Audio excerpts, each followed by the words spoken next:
उधर श्रद्धा और आफताब अब मुंबई छोड़कर दिल्ली आ जाते हैं, दो वजहों से। एक, श्रद्धा के साथ साथ आफताब का परिवार भी इस रिश्ते के खिलाफ था। दूसरा, दिल्ली में बेहतर नौकरी की उम्मीद थी। दिल्ली आने के बाद दोनों पहली बार पहाड़गंज के एक होटल में रहते हैं। फिर अगले दिन सैजुद्दौला जाप के एक होटल में रुकते हैं। फिर तीसरे रोज दोनों अपने कॉमन फ्रेंड के साथ उसके घर छतरपुर में रुकते हैं। फिर कुछ दिन बाद ही छतरपुर में ही एक घर किराए पर ले लेते हैं। यही वो घर है, इसका पता है D93/1 छतरपुर। दिल्ली आने के बाद श्रद्धा नौकरी की तलाश शुरू कर देती है, जबकि आफताब को एक कॉल सेंटर में काम मिल चुका था।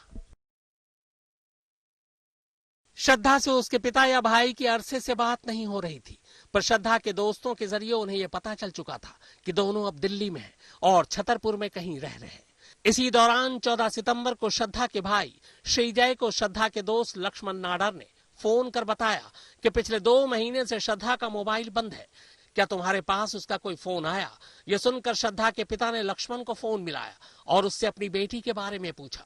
लक्ष्मण ने बताया कि अमूमन हर 2-3 दिन में श्रद्धा से उसकी बात हो जाया करती थी, लेकिन इधर पिछले 2-2.5 महीने से कोई बात नहीं हुई है, उसका मोबाइल भी बंद है। श्रद्धा के पिता ने यह सुनकर श्रद्धा के बाकी दोस्तों को फोन घुमाया। सभी ने यही कहा कि पिछले 2-2.5 महीने से श्रद्धा से उनकी कोई बात नहीं हुई है। यह सुनकर श्रद्धा के पिता घबरा गए।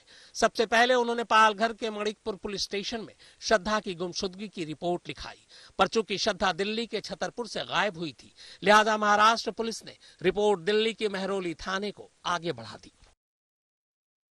मेरे फ्रेंड सर्कल में कॉमन फ्रेंड्स है, उनको मैंने पूछना चालू किया एंड देन लेटर ऑन मैंने फिर किसी से भी कोई मुझे अपडेट नहीं मिला, तो फाइनली मैंने उनके ब्रदर को बता दिया कि ऐसा है। लास्ट मेरा उनसे जुलाई में बात हुआ था, उसके बाद से आज तक मेरा उनके साथ कोई कांटेक्ट नहीं हो पा रहा है। So it's better that we reach out to cops and check seek for their help. कि बहुत झगड़े होते थे।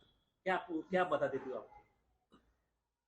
यहाँ तक कि एक बार ऐसा भी झगड़ा हुआ था जब उसने मुझे व्हाट्सएप पे ऐसा मैसेज करके बोला कि प्लीज यहाँ मेरे घर पे आ जा, मुझे बाहर लेके जा, अगर आज रात को मैं इसके साथ घर पे रही तो ये मुझे मार डालेगा। ऐसा भी झगड़ा हुआ है उनके बीच में। 9 नवंबर को मेहरौली पुलिस ने श्रद्धा के पिता विकास वॉलकर की शिकायत पर श्रद्धा की गुमशुदगी की रिपोर्ट लिखी।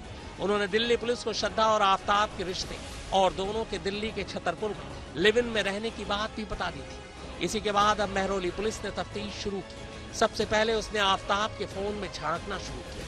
पता चला कि आफताब की लोकेशन मई से ही दिल्ली में है, पर इस फोन से यह भी पता चला कि 19 मई के बाद से श्रद्धा का मोबाइल फोन बंद है। यह बात हैरान करने वाली थी। इसी के बाद मेहरौली पुलिस की टीम आफताब से पूछताछ शुरू कर देती है। शुरुआत में आफताब पुलिस को एक कहानी सुनाता है। वो कहता है कि श्रद्धा और उसका 19 मई को झगड़ा हुआ था। झगड़े के बाद उसी रोज श्रद्धा घर और उसे छोड़कर चली गई। उसने उससे बात करने की काफी कोशिश की, मगर उसका मोबाइल फोन बंद था। हालांकि इस दौरान पुलिस ने छतरपुर में आफताब के इस घर की तलाशी भी ली थी, लेकिन तब ऐसा कुछ नहीं मिला था जिससे आफताब पर शक होता। लेकिन पूछताछ और सवाल जवाब के दौरान कई बार आफताब अपने ही बयानों को काटता रहा।